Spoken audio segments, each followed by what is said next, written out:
200 essential সেন্টেন্সের ভিতরে আজকে আমরা হ্যাভ আর হ্যাজের ব্যবহার শিখবো 101 থেকে 150 পর্যন্ত সিরিয়াল।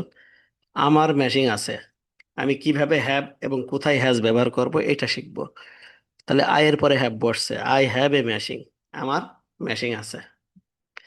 আমার টার্গেট আছে, তাহলে আই হ্যাভ এ টার্গেট। আমার ফাইল আছে, আই হ্যাভ এ ফাইল। তার আইডি কার্ড আছে।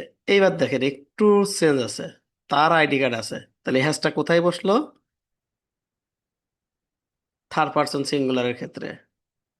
তার রিপোর্ট আছে, শি হ্যাজ, এখানে দেখেন কোথায় বসছে। আমাদের অর্ডার আছে, উই এর পরে আবার হ্যাভ বসে। এই যে উই যখনই ব্যবহার করছি তখন হ্যাভ বসছে। আমি বোঝাতে চাচ্ছি কি সেটা দেখেন। আমাদের মেশিং আছে, তাদের কাজ আছে, দে হ্যাভ।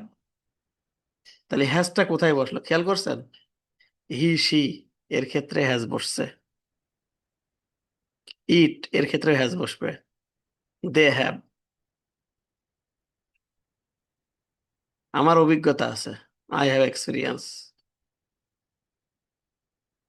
তাহলে আমরা হ্যাভ হ্যাজের ব্যবহার শিখলাম। এখানে আমরা হ্যাজ পাইছি দুইটা, এবং ইটের পরেও হ্যাজ বসে, আর হি সির পরে হ্যাজ বসে। তা মোটামুটি আমরা শিখলাম। যাই হোক, টাচে থাকার চেষ্টা করেন। ধন্যবাদ সবাইকে। আসসালামু আলাইকুম।